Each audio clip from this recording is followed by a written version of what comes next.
국토부가 서울 양평고속도로 개설 사업을 전면 백지화합니다. 원희룡 장관은 야당의 선동을 제거하기 위한 조치라고 했습니다. 우리 정부가 후쿠시마 방류와 관련해 일본에 제안할 내용 등을 담은 결과 보고서를 내일 발표합니다. 후쿠시마 원전사무소에 우리 측 전문가를 상주시키는 방안 등도 건의할 것으로 전망됐습니다. 인천 검단 아파트의 전면 재시공 결정이 내려지면서 공사 현장에는 적막감이 감돌았습니다. 입주가 4년 이상 늦어질 것으로 전망돼 보상 과정에서 파열음이 예상됐습니다. 대출 연체율 급등으로 부실 우려가 커진 새마을금고와 관련해 정부가 범정부 대응단을 구성했습니다.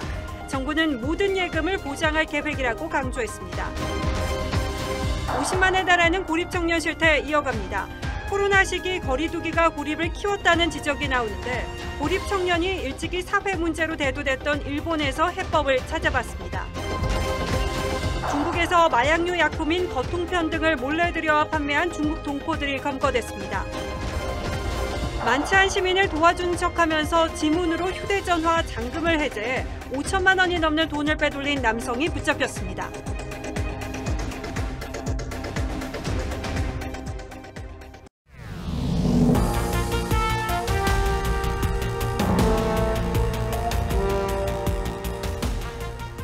시청자 여러분 안녕하십니까? 뉴스9의 신동욱입니다. 서울에서 경기도 양평을 잇는 고속도로 계획이 있습니다. 만성적인 교통체증으로 주민들이 고통을 받고 있어서 추진하는 건설 계획이죠. 그런데 느닷없이 김건희 여사 특혜 주장이 이렇습니다. 도로 계획이 막판에 일부 변경되면서 종점에 멀지 않은 곳에 김 여사 가족이 소유한 땅이 있다는 이유에서입니다. 민주당이 공격의 수위를 높일 태세를 보이자 국토부가 오늘 그렇다면 계획을 전면 백지화하겠다고 초강수로 맞받았습니다. 원희룡 국토부 장관은 야당의 주장이 맞다면 정치 생명을 걸겠다고도 했습니다. 여야가 온갖 일로 다 싸우지만 이러리는 또 처음 보는 광경입니다. 송병철 기자가 보도하겠습니다. 원희룡 국토교통부 장관이 오늘 서울과 경기 양평 간 고속도로 사업을 전면 백지화한다는 초강수 선언을 내놨습니다. 민주당의 이 날파리 선동이 끊이지 않을 것이기 때문에 저희는 그 원인을 제거하겠습니다. 당정은 오늘 긴급회의를 통해 종점 변경은 빈번한 일이고 진출입구가 없어 김 여사 일가 땅에는 오히려 소음과 매연 등이 발생한다며 특혜 의혹을 반박했습니다. 이 정부 내내 김건희 여사를 악마로 만들기 위한 민주당의 가짜뉴스 프레임을 우리가 말릴 방법이 없다. 서울 양평 고속도로는 하남시 가밀동과 양평군을 잇는 사업으로 지난 5월 종점을 양서면에서 강상면으로 변경하는 안이 나오자 종점 500m 거리에 김 여사 일가 땅을 두고 민주당이 특혜 의혹을 제기한 겁니다. 15년 수건 사업이 무산되자 양서면, 강상면 가릴 것 없이 허탈한 표정입니다. 그분 하나로서 여기가 고속도로를 안 한다는 건 말도 안 됩니다. 그건 잘못했어요. 그냥. 야, 말도 안 돼요. 한강 수계 때문에 가뜩이나 피해의식이 많은 양평인데 정치하시는 분들이 정치적으로 잘 타협을 하셔가지고. 전진선 양평 군수는 기자회견을 통해 가짜뉴스가 상상하기도 어려운 결과를 초래했다며 사업 중단을 철회해달라고 요구했습니다. TV조선 송병철입니다. 예, 보신 것처럼 야당은 고속도로 종점 부근에 땅이 있는 김건희 여사 일가가 엄청난 이득을 보게 됐다고 주장하지만 여당은 터무니없는 흑색 선전이라고 맞서고 있습니다. 논란은 당초 계획했던 종점이 바뀌면서 시작됐습니다. 고희동 기자가 서울 양평 고속도로 논란의 핵심을 짚어드리겠습니다. 서울 동쪽의 경기도 양평구는 하남시, 광주시와 함께 서울로 출퇴근하는 주민들이 많은 곳입니다. 지난 2021년 예비 타당성 조사를 통과한 서울 양평 간 고속도로의 종점은 양평군 양서면이었습니다. 그런데 지난 5월 종점이 아래쪽인 양평군 강상면으로 바뀐 변경 검토안이 나왔습니다. 민주당은 김건희 여사 일가의 땅이 바뀐 종점 근처 500m 지점에 있다면서 외압 의혹을 제기했습니다. 실제 김 여사 일가의 땅은 12개 필지 2만 2천 제곱미터로 축구장 3개 크기입니다.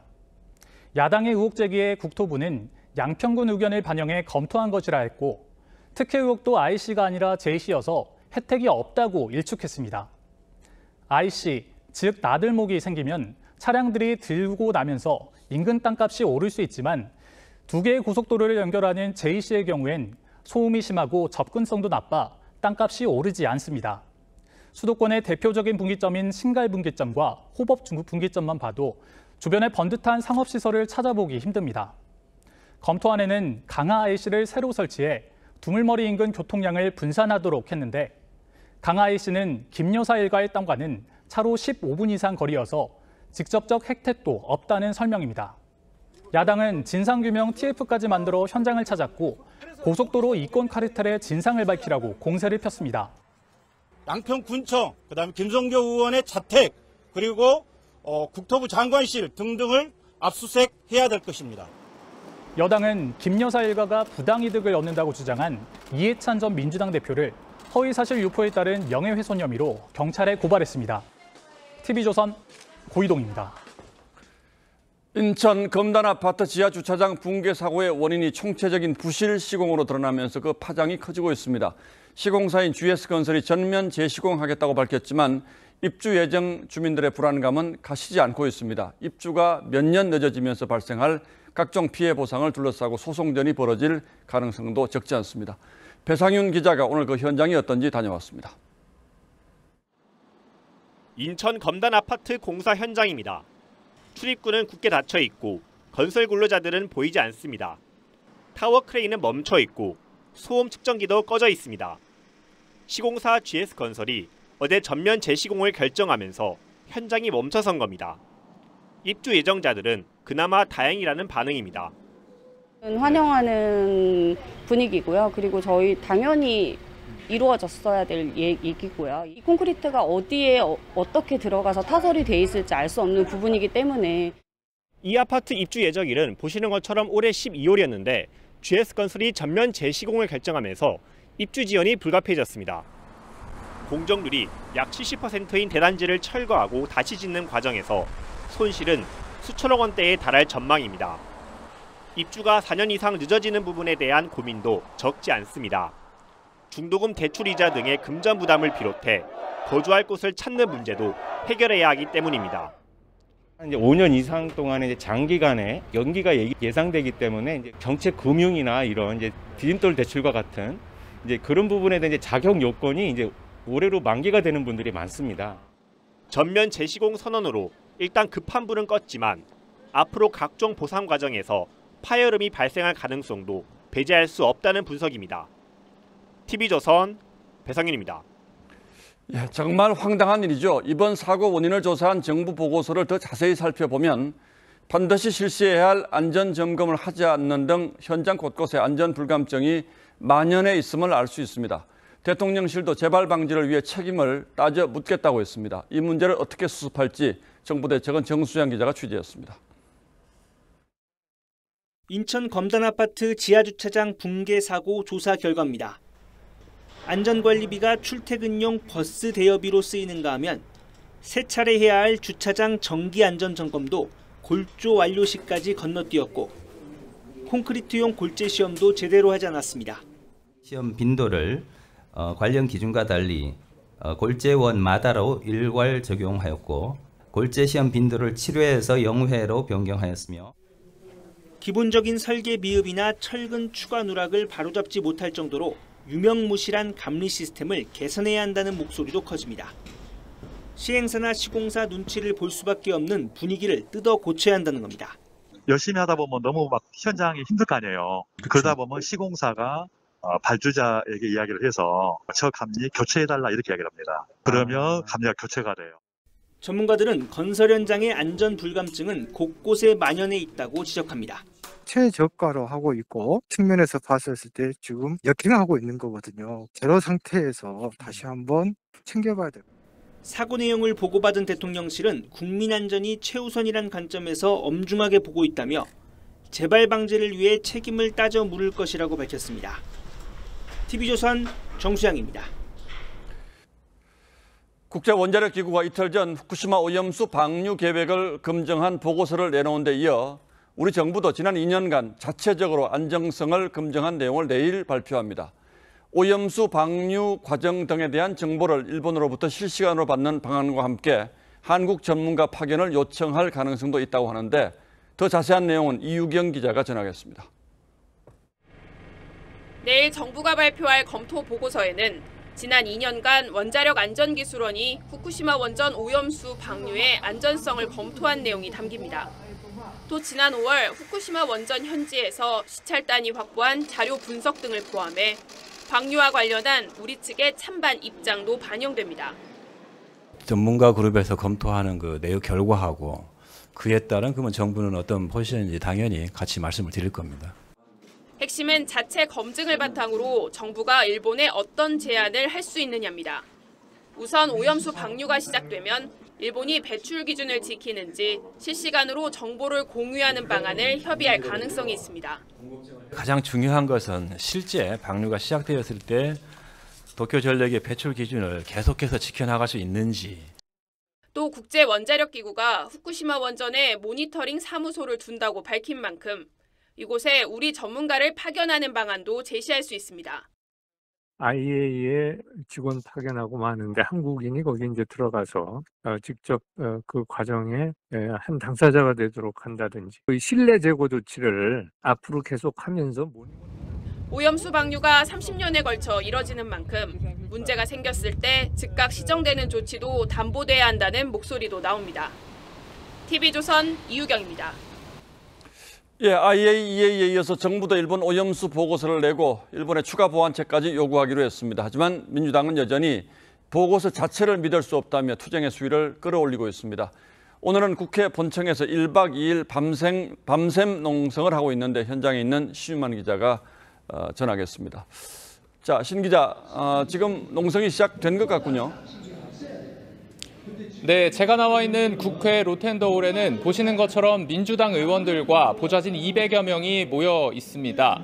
이재명 대표는 2시간 전쯤 철야 농성에 돌입하면서 정부가 위험성 지적을 괴담 취급한다며 강력한 투쟁을 주문했습니다.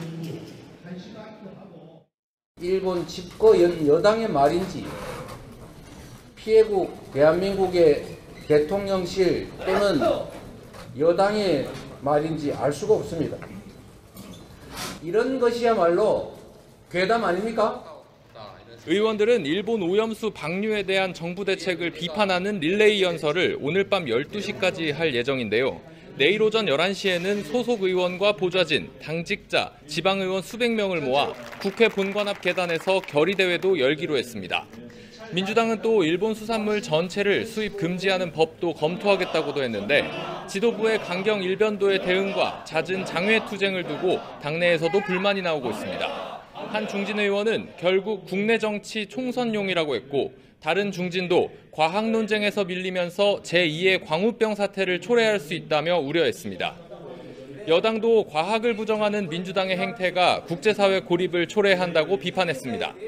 박대출 정책위 의장은 소고기, 참외에 이어 이제는 생선이냐, 바다를 정치 도구화하지 말라는 어선들의 현수막 사진을 꺼내 보이기도 했습니다. 국회 로텐더홀에서 TV조선 신유만입니다. 이웃나라가 원전 사고 오염수를 바다로 흘려보낸다고 하면 아무리 처리가 되었다고는 하지만 걱정이 없을 리 없습니다. 그래서 국제기구가 나서 정말 문제없는지 검증을 하겠다는 거죠. 100번 양보해서 그 보고서를 믿기 어렵다고 주장할 수도 있습니다. 그런데 이건 어떻습니까? 황병준 기자의 보도 보시고 여러분도 판단해 보시기 바랍니다. 라파엘 그로시 국제원자력기구 사무총장의 SNS입니다. 지난 4일 일본의 후쿠시마 오염수 해양 방류가 국제안전기준에 부합한다는 발표 이후 그로시 총장의 SNS 게시물에 일본 정부 끈앞을 국제사기꾼 같은 한국어 댓글부터 욕설 섞인 비난 댓글이 달리기 시작했습니다. 보고서를 써주는 대가로 100만 유로를 받았냐, 뇌물 먹었냐는 댓글도 이어졌습니다. 앞서 민주당 이재명 대표 극렬 지지층이 활동하는 온라인 카페엔 그로시 총장의 SNS 주소를 올려놓고 조직적으로 댓글을 다는 이른바 좌표 찍기가 벌어졌습니다. 국민의힘은 돈 없는 악플 테러의 국제 망신이라며 이 대표와 극성 지지층을 비판했습니다. 이재명 대표는 개딸들의 폐악을 말리는 척 즐기지 말고 공식적으로 개딸 해체 선언을 하십시오. 또 강성 지지층의 돈 없는 행태를 방관한 채 공신력 있는 국제기구의 판단을 비난하고 있는 민주당을 향해서도 국격을 훼손하지 말라고 경고했습니다.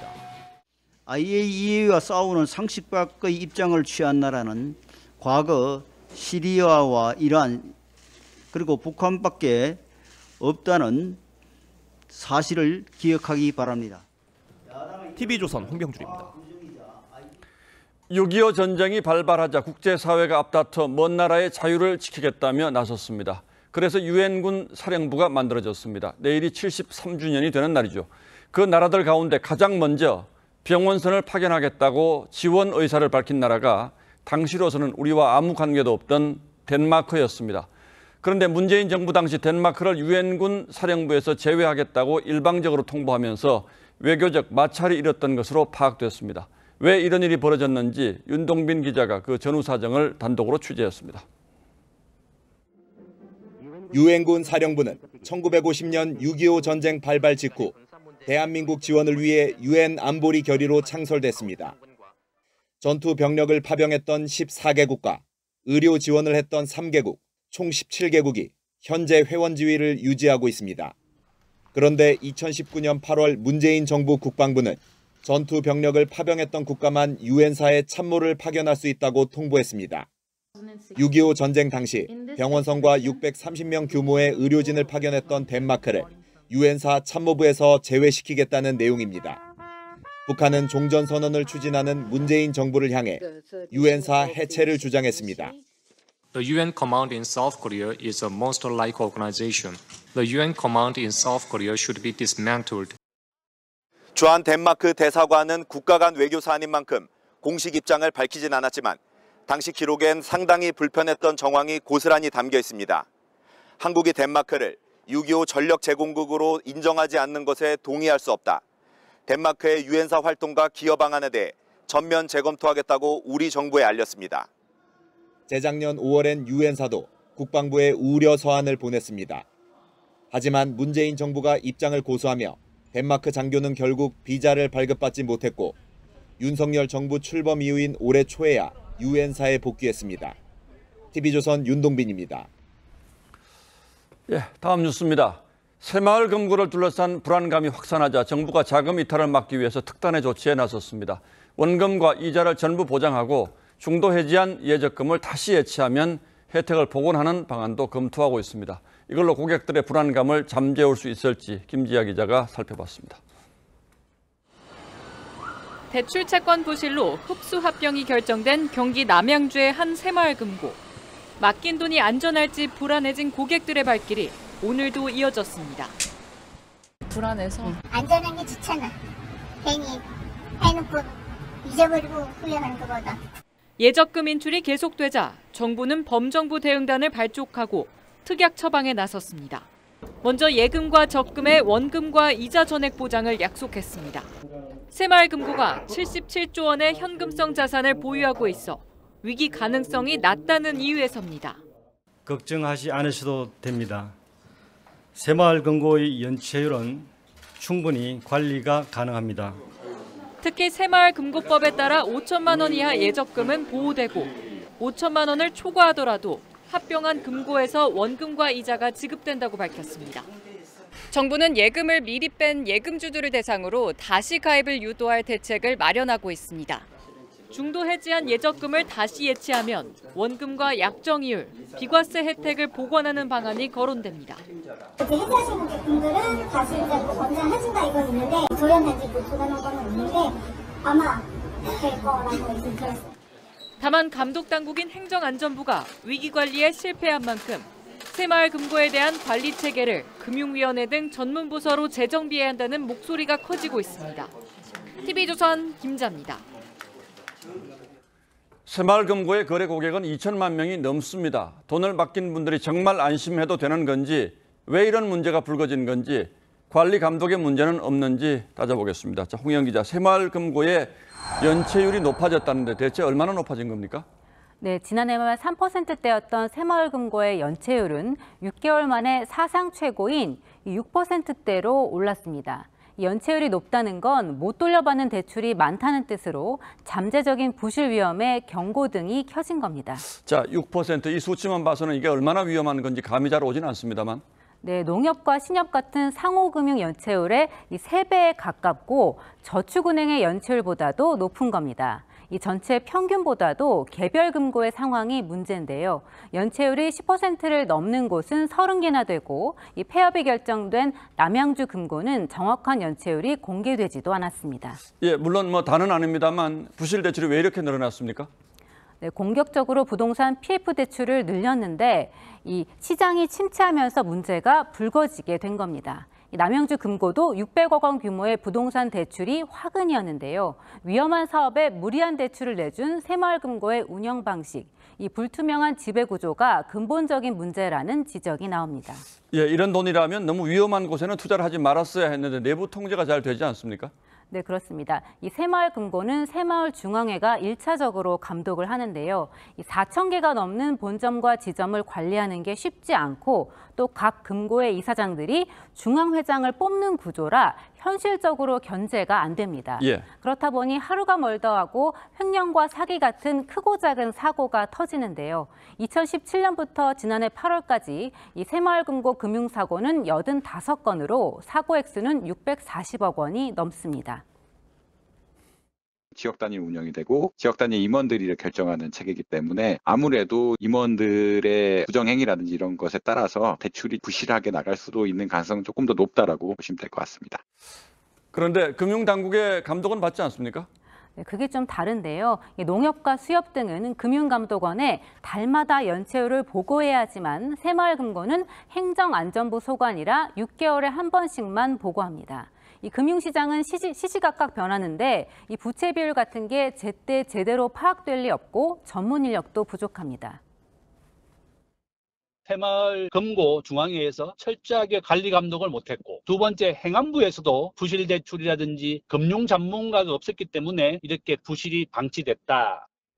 네, 새마을금고도 금융당국이 감독해야 한다는 지적이 나오는데요. 국회에서 새마을금고법을 개정해야 합니다. 일단 정부는 크게 걱정할 필요 없다 이런 입장인데 정말 믿어도 될까요?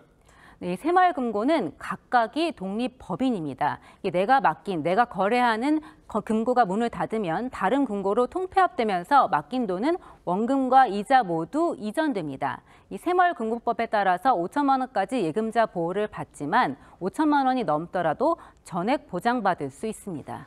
예, 예금자들의 불안한 마음은 이해를 합니다만 홍 기자 설명 듣고 보니까 너무 큰 걱정은 하지 않아도 된다 이렇게 결론 내겠습니다. 그래도 구조적인 문제가 있다면 이참에 바로 잡았으면 좋겠습니다. 예, 잘 들었습니다.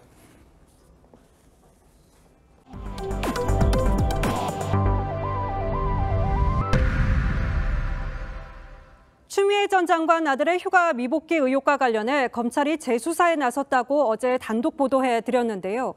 검찰이 추 전 장관 아들의 당시 직속 상관도 불러서 조사한 것으로 확인됐습니다. 이 상관은 추 전 장관 아들에게 휴가 연장은 불가하다고 직접 통보한 인물입니다. 또 당시 대검 간부회의에서 보안 수사로 의견을 모았지만 수사를 지휘했던 김관정 동부지검장이 무혐의 처분을 강행한 정황도 드러났습니다. 한송은 기자의 단독 보도입니다. 2020년 9월 서울 동부지검의 불기소 처분서입니다. 추미애 전 장관 아들 서모 씨의 직속 상관인 이모 상사는 2017년 서 씨에게 3차 휴가 연장은 안 된다고 통보했습니다. 이후 서 씨는 어머니의 보좌관 A 씨에게 휴가 연장을 문의했고 보좌관 A 씨는 지원장교 김모 대위에게 연락해 연장을 요청했습니다. 당시 조사에서 김 대위는 서 씨의 휴가 연장을 승인한 적이 없다고 여러 차례 진술했지만 수사팀은 김 대위의 일부 진술이 오락가락한다며 신빙성이 없다고 판단했습니다. 다시 말해 직속 상관인 이 상사와 김 대위 모두 병가 연장을 승인하지는 않았다는 취지로 진술했지만 일부 진술이 바뀌었다는 이유로 휴가 승인이 있었다고 결론낸 겁니다. 재수사를 시작한 동부지검은 최근 이 상사를 다시 불러 왜 휴가를 승인하지 않았는지 이유 등을 캐물었습니다. 서 씨의 무혐의 결론엔 당시 김관정 동부지검장의 의지가 반영됐다는 정황도 나왔습니다. 당시 대검 지휘부가 김 지검장에게 수사 보완 지시를 내렸지만 받아들이지 않았고 이루어지진 않았습니다. 그러니까 보완 수사를 해도 이걸 신빙성 여부가 달라지지 않는다라고 지금 동부 수사팀에서 강력히 그 다음 대검차장과 형사부장이 참석한 회의에서도 보완 수사 의견이 나왔지만 친문검사로 분류되던 김관정 지검장이 내가 책임지겠다며 추 전 장관과 아들, 보좌관 모두를 무혐의 처분했습니다. TV조선 한송원입니다. 세 번째 탈옥을 계획했다 발각된 김봉현 전 스타모빌리티 회장의 주도 면밀한 탈옥 계획이 드러났습니다. 이 김봉현은 1심에서 징역 30년을 선고받고 수감 중인데 법원과 검찰청의 CCTV 사각지대는 물론이고 자신이 타는 호송 차량 내부 좌석 배치까지 상세히 기록했습니다.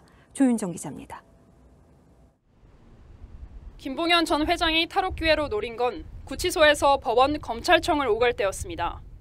수감 중 만든 27장짜리 탈옥 계획 문건에는 법원, 검찰청사 조감도와 교도관 숫자, 식사 시간 등이 상세히 담겼습니다. 김 전 회장은 이 같은 흡연구역은 물론이고 CCTV가 없는 곳까지 구체적으로 기록했습니다. 호송 차량 좌석 배치도엔 본인과 교도관 자리, 창문까지 그려놨는데 자신을 구출자라고 표시했습니다. 김 전 회장 계획 중엔 외부인이 호송차에 교통사고를 내고 구급차로 옮길 때 달아나거나 누군가 재판 중 난동을 부리게 한 뒤 혼란을 틈타 도주하는 계획 등이 포함된 것으로 알려졌습니다. 이를 위해 같은 구치소에 수감된 조직폭력배 A씨에게 성공하면 20억 원을 주겠다고 꼬드겼고 김 전 회장 누나는 A씨 친척에게 착수금으로 1,000만 원을 건넸습니다. 탈옥 계획을 도운 누나는 구속영장 심사를 받았습니다. 혐의 인정하시나요? 계획은 언제부터 하신 건가요? 검찰은 추가 공모자 여부도 수사 중입니다. TV조선 조윤정입니다. 이 대낮에 엘리베이터를 탄 이웃 여성을 성폭행할 목적으로 마구 때린 20대 남성이 붙잡혔습니다. 피해자의 비명 소리를 듣고 달려온 이웃 주민들이 현장에서 남성을 붙잡았습니다. 구재영 기자입니다. 경기 의왕시에 있는 2,000세대 규모 아파트 단지입니다. 어제 낮 12시 반쯤 이 아파트 승강기 안에서 20대 남성 A씨가 20대 이웃 여성을 폭행했습니다. 모욕하는 느낌? 그런 느낌으로 누가 막 숨을 지르는 거예요. 무조건 나가봐야겠다 해가지고 다 나왔는데 여기서 그런 사건이 있고. 경찰 조사 결과 A씨는 자신이 사는 층이 아닌 12층에서 엘리베이터를 탄 뒤 혼자 있던 피해 여성의 다짜고짜 주먹을 휘두르며 성폭행을 시도했던 것으로 드러났습니다. 비명 소리에 달려온 아파트 주민들이 20대 남성을 제압했습니다. 범행 당시 A씨는 술을 마신 상태도 아니었습니다. A씨는 경찰 조사에서 성폭행을 목적으로 한 범행을 인정했습니다. 주민들은 불안감을 감추지 못합니다. 서로를 의심할 수밖에 없잖아요. 이게 되게 무서운 것 같아요. 최대한 혼자 타라고 해야 될 것 같아요. 경찰은 스마트워치 지급 등 피해자 보호 조치를 마무리하고 A씨에 대해서는 강간치상 등의 혐의로 구속영장을 신청했습니다. TV조선 구자영입니다. 요즘 휴대전화는 지문이나 안면 인식을 통해서 잠금 장치가 해제되죠. 많지 않은 시민을 도와주는 척하면서 지문으로 휴대전화 잠금을 해제해서 5천만 원이 넘는 돈을 빼돌린 남성이 붙잡혔습니다. 고승현 기자의 보도입니다. 반바지 차림 남성이 술 취해 비틀거리는 남성을 따라갑니다. 몸싸움을 벌이다 취객이 쓰러지자 휴대전화에 손가락을 갖다 대고 잠금을 해제합니다. A씨는 인적이 뜸한 기둥 뒤에 숨어 만취한 남성들을 위협하며 강제로 스마트폰에 지문 인식을 시켰습니다. 잠금을 푼 뒤 취객 은행 계좌돈을 자신 계좌로 이체하고 돈이 모자라면 인터넷 뱅킹으로 대출까지 받았습니다. 제 지문을 이용해서 휴대폰을 열어서 자기 통장으로 인출시킨 거죠. 돈 1,000만 원을 그것도 카드론을 써서. 피해자가 다음 날 이체 사실을 확인하고 따지면 당시를 기억 못하는 점을 노려 협박까지 했습니다. 저희 집사람 오늘도 토했어요. 제 와이프 허벅지 베고 난 거 아세요? A씨는 지난해 7월부터 이런 식으로 서울 강남 일대 유흥가를 돌며 11차례에 걸쳐 5,500만 원을 뜯어냈습니다. 경찰은 강도와 절도, 공갈 등 혐의로 A씨를 구속했습니다. TV조선 고승현입니다. 중국에서 사용하는 해열 진통제나 감기약 가운데 일부는 국내에서 마약류로 분류됩니다. 거통편과 북방 감초편 등인데요. 이를 중국에서 몰래 들여와서 10배 비싼 가격에 판 중국 동포들이 무더기로 붙잡혔습니다. 김다로 기자입니다. 수원의 한 중국 식품 판매점입니다. 창고에서 흰색 알약이 무더기로 발견됩니다. 중국에서 흔히 해열 진통제로 사용되는 거통편이라는 알약입니다. 압수영장을 집행해서 이걸 우리가 압수를 할 건데 국내에서 거통편은 향정신성 의약품으로 분류돼 식품점에서는 판매할 수 없습니다. 중국 식품점을 운영하는 40대 중국 동포 A씨 부부는 2021년 9월부터 국제 우편을 이용해 거통편과 복방 감초편 등 중국산 마약류 5만여 정을 몰래 들여왔습니다. 이들은 자신의 업소는 물론 수도권의 다른 중국 식품점 8곳을 통해 중국산 마약류를 팔았습니다. 이들은 중국에서 몰래 들여온 마약을 최대 10배까지 비싼 값에 되팔았습니다. 중국에서 쓰는 SNS로 광고를 했고 마약류를 투약한 중국 동포 37명도 경찰에 붙잡혔습니다. 중국에서 통용되는 의약품이라고 하더라도 국내에서는 마약류로 분류되기 때문에 경찰은 총책 A씨 부부 등 47명을 검찰에 송치하고 중국산 의약품을 복용할 때는 마약류 지정 여부를 확인해야 한다고 당부했습니다. TV조선 김다로입니다. 촛불 집회를 그린 민중화가 이목상 씨가 부하 여직원을 강제추행한 혐의로 재판에 넘겨진 사실이 뒤늦게 알려졌습니다.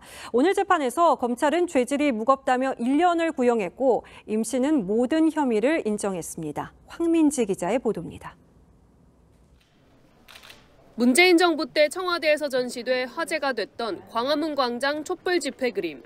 1970, 80년대 현실 참여적 미술을 이끌며 대표적인 1세대 민중화가로 자리매김했던 이목상 씨 작품인데 임 씨가 강제추행 혐의로 재판받는 사실이 뒤늦게 드러났습니다. 2013년 8월 자신의 미술연구소 여직원 A씨를 추행한 혐의로 기소돼 법원에서 첫 재판이 열린 겁니다. A씨 측은 재판에서 피해자는 사건 발생 이후 지금까지 정신적 고통을 겪고 있다며 임 씨가 어떤 법적 사회적 책임도 지지 않은 것에 대해 분노를 잊은 적 없다고 호소했습니다. 검찰은 임 씨의 추행 정도가 가볍지 않고 합의도 이뤄지지 않았다며 징역 1년을 구형했습니다. 임 씨는 10년 전 순간의 충동과 잘못된 판단으로 피해를 줬다며 고개를 숙였습니다. 정말 부끄럽고 창피하고 제 자신이 용서가 되지 않습니다. 재판부는 다음 달 17일 임 씨에 대한 선고를 내릴 예정입니다. TV조선 황민지입니다.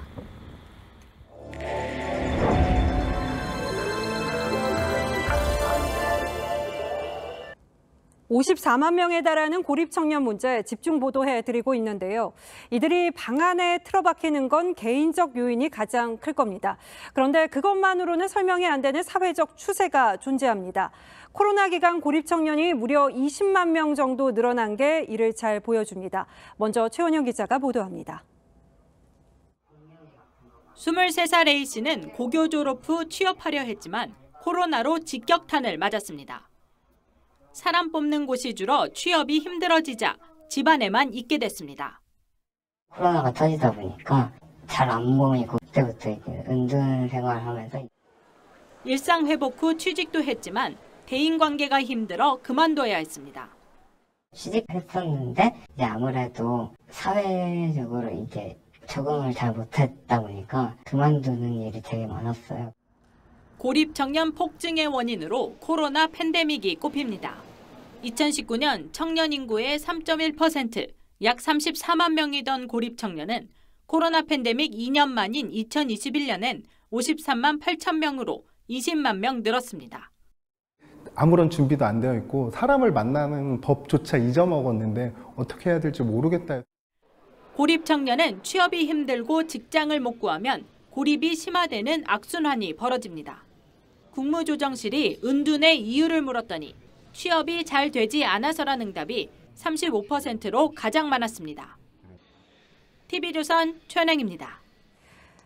이미 일본은 90년대부터 고립 청년이 사회 문제로 불거졌는데요. 나약한 청년으로 치부하다 대처가 늦어지면서 이제는 80대 부모가 50대 히키코모리를 돌보는 이른바 8050 문제까지 겪고 있습니다. 차정승 기자가 일본 전문가들 얘기를 들어봤습니다. 지난 2019년 5월 일본 도쿄 인근 가와사키시. 거리에 꽃다발과 음료수, 과자가 놓였습니다. 당시 51살 히키코모리가 휘두른 흉기에 초등학생 등 2명이 숨지고 18명이 다쳤습니다. 白いシャツ着てたのが真っ赤になっちゃったんですよ、倒れた。だから刺されたんだって思ったのね。 일본에서 히키코모리가 사회 문제로 대두한 건 1990년대였습니다. 당시 일본 정부는 나약한 청년의 문제로 봤습니다. 첫 실태 조사는 20년도 더 지난 2010년에 실시했는데 70만 명에 달했고 지난해 조사에선 146만 명으로 폭증했습니다. 30년 넘게 히키코모리로 지낸 이들은 이제 80대 부모의 뒷바라지를 받고 있는데 일본에선 이를 8050 문제로 부릅니다. 中高年にもたくさんの引きこもり状態の人がいることが把握され 일본 전문가들은 한국도 서둘러 손쓰지 않으면 일본처럼 될 거라고 지적합니다. 辿ってきた経緯と非常に似通った状態が見て取れますので、やはりこのまま進んでいくということは 일본은 지자체가 설립한 79곳의 지원센터를 운영 중입니다. TV조선 차정수입니다. KBS 수신료를 전기요금 고지서에서 분리징수하는 시행령이 어제 통과됐죠. 정치적 논란이 만만치 않지만 분리징수 자체는 사실상 확정된 거라고 볼 수 있습니다. 그렇다면 언제부터 분리징수가 되는지, 내지 않으면 어떻게 되는지 궁금하다는 분들도 많습니다. 박지호 기자가 설명하겠습니다.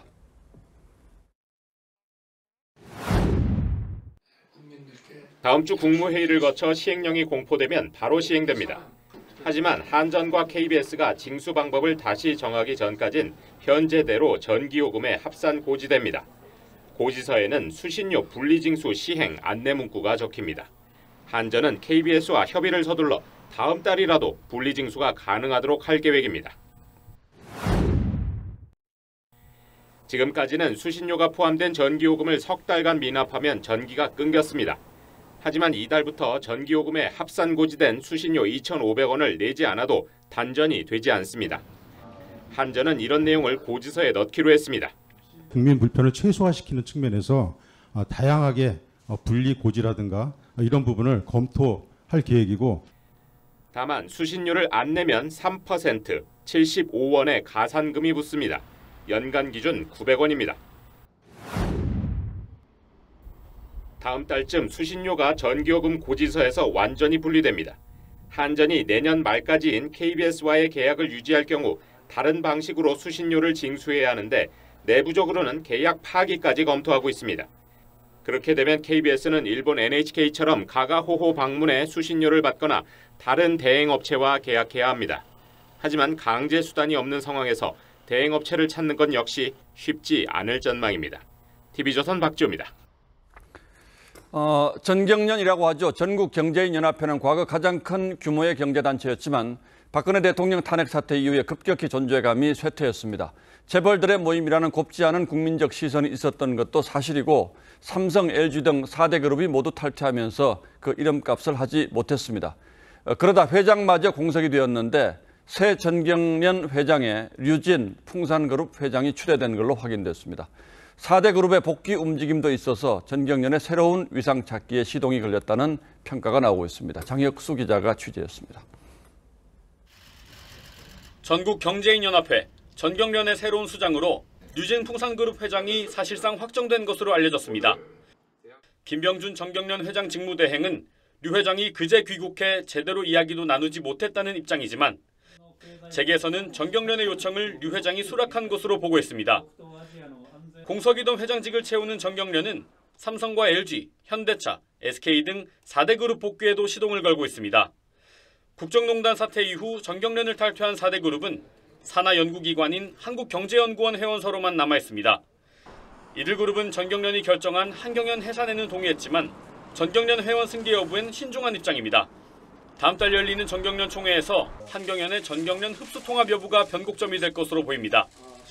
전경련의 추가 혁신안을 포함한 우호적인 여론이 뒷받침될 경우 4대 그룹의 합류가 속도를 낼 수 있다는 분석입니다. 한일 정상회담을 계기로 마련된 미래 파트너십 기금 등 양국 경제 협력을 바탕으로 위상 회복을 노리는 전경련. 日韓の間では政府から草の根のレベルに至るまで長きにわたりさまざまな交流が行われ二国間関係発展を進めてまいりました。 국정농단 사태 이후 힘없이 추락했던 전경련이 재계 맏형으로 거듭나기 위해 총력을 기울이고 있습니다. TV조선 장혁수입니다. 우크라이나가 러시아 점령지인 동부 도네츠크에서 야간 공습을 벌였습니다. 민간인 피해를 놓고 러시아와 주장이 엇갈리는데 영국은 러시아에서 자국민 철수를 권고했습니다. 변지영 기자입니다. 수차례 큰 폭발과 함께 거대한 불기둥이 하늘 높이 치솟습니다. 우크라이나가 러시아 점령지 도네츠크주에 야간 공습을 단행했습니다. 우크라이나는 러시아 탄약 기지를 겨냥했다고 밝혔는데 러시아는 민간인을 표적으로 삼은 것이라며 반발했습니다. Также получили ранения мирные граждане, около 36 человек.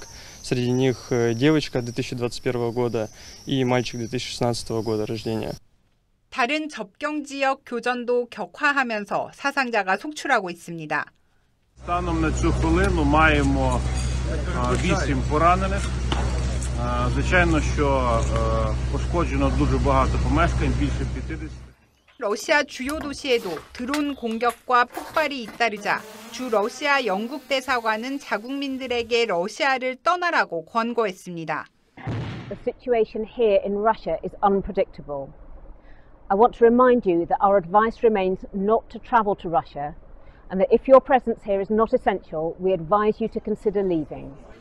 영국이 러시아 내 자국민 대피까지 권한 건 이번이 처음입니다. TV조선 변재영입니다. 지금 강릉에서는 세계 합창대회가 열리고 있는데요. 우크라이나 소녀 합창단도 참가했습니다. 공습 경보 속에서도 희망의 끈을 놓지 않았던 소녀들은 결국 세계인 앞에서 평화를 노래했습니다. 이승훈 기자입니다.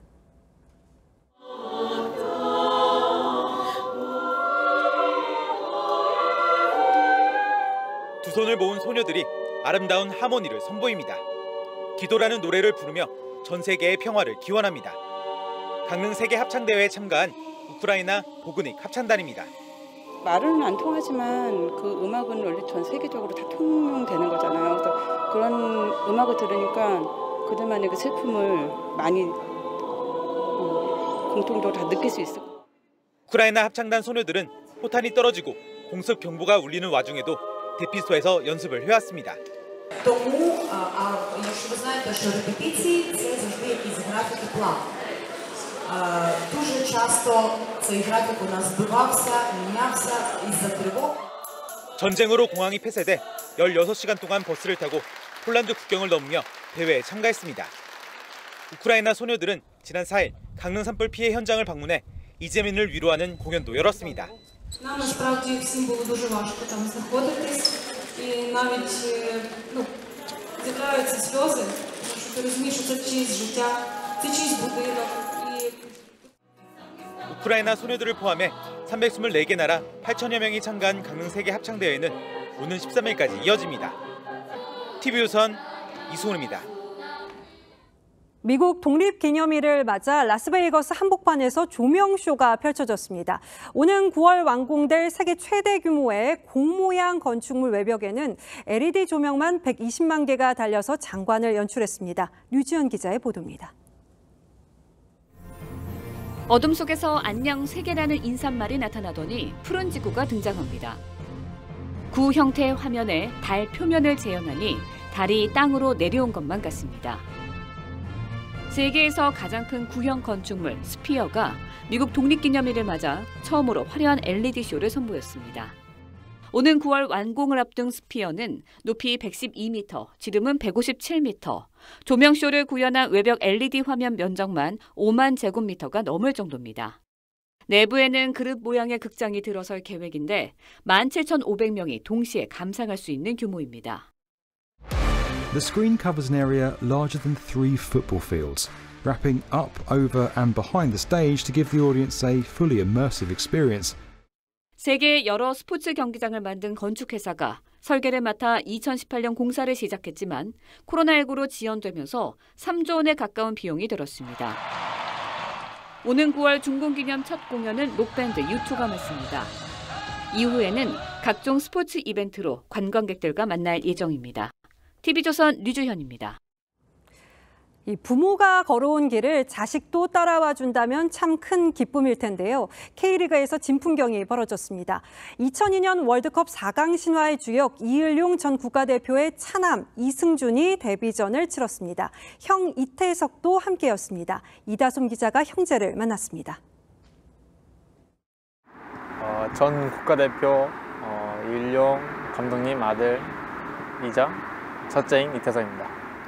전 국가대표 이을용 감독님 아들 둘째 이승준입니다. 아버지 이을용의 뒤를 이어 FC서울 유니폼을 입은 형제. 지난 대전 경기에선 동생 이승준이 K리그 데뷔전을 치르며 형제가 함께 그라운드에 있는 진풍경이 펼쳐졌는데 흥분한 이승준이 상대에게 공을 건네야 하는 이른바 매너볼 상황에서 공격을 시도하는 해프닝이 있었습니다. 집에 가서 봤다.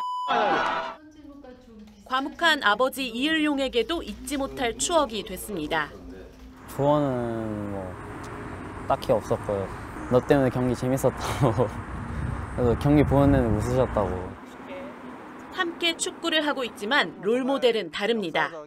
전북현대 김진수 형을 정말로 제일 좋아하는 선수이기 때문에. 황인범 선수를 좋아해서.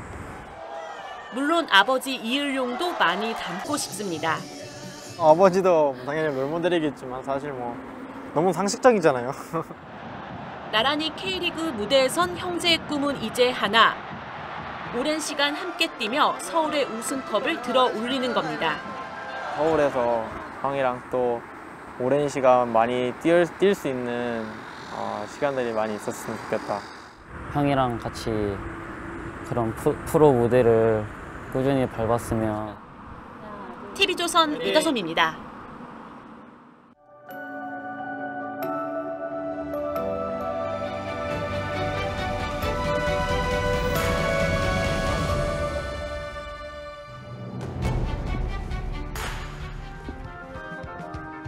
악당들이 부산 거리를 활보하는 장면에 풍문으로 들어쏘가 흐릅니다. 함중아와 양키스가 처음 불렀던 노래죠. 그녀에게 다른 남자가 생겼다는 소문을 듣고 가슴 아파하는 노래는 십몇 년을 더 거슬러 올라갑니다. 소울 명곡 풍문으로 들었네입니다.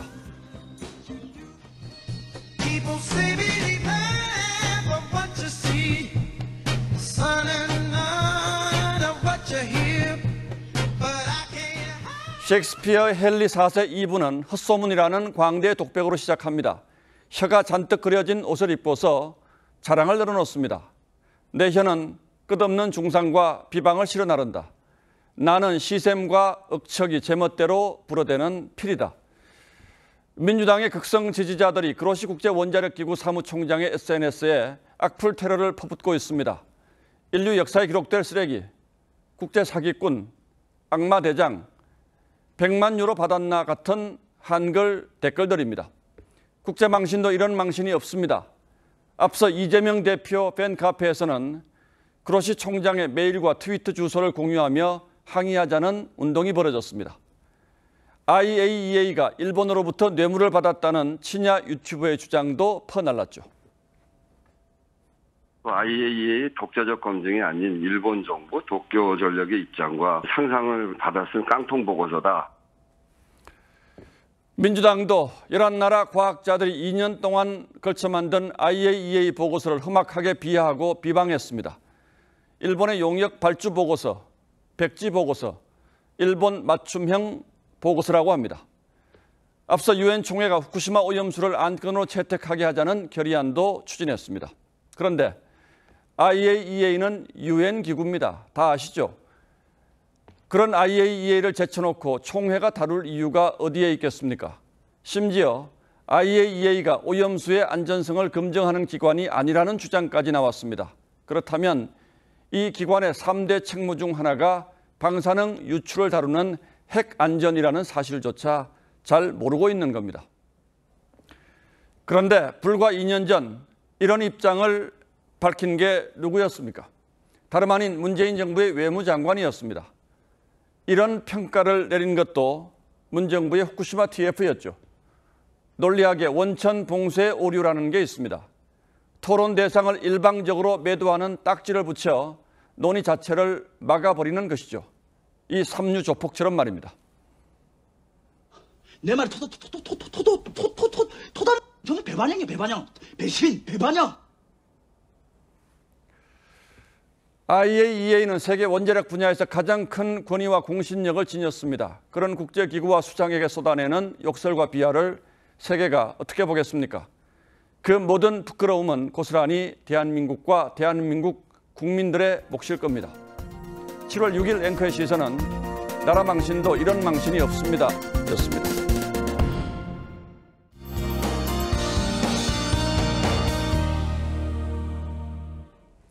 종일 전국에 찌는 듯한 더위가 이어졌습니다. 내일도 수도권과 강원의 무더위는 지속되지만 충청과 남부에서는 다시 장맛비가 내리며 더위가 주춤하겠는데요. 비는 내일 새벽 제주를 시작으로 오전에는 남부지방, 늦은 오후면 충청 남부로까지 확대되겠습니다. 내일과 모레 예상되는 강수량은 전남과 경남 해안, 지리산 부근과 제주로 최대 150mm 이상이 되겠고요. 전북과 경북 남부로도 100mm 이상의 많은 비가 또 한 번 쏟아지겠습니다. 또 시간당 30에서 60mm의 강한 비가 집중될 수 있겠습니다. 산사태나 침수 등의 각종 피해가 우려되는 만큼 안전사고에 꼭 유의해 주시기 바랍니다. 이틀간 남부와 제주로는 바람도 강하게 불겠고요. 특히 제주 산지는 내일 밤 바람이 더욱 거세지겠습니다. 내일 서울의 낮 기온은 32도로 오늘과 비슷하겠고요. 대구와 울산은 26도로 남부는 기온이 큰 폭으로 떨어지겠습니다. 충청 이남은 주말까지 비가 이어질 수 있겠고요. 당분간은 소나기가 자주 지나겠습니다. 날씨였습니다. 7월 6일 목요일 뉴스9는 여기서 모두 마치겠습니다. 시청해주신 여러분 고맙습니다.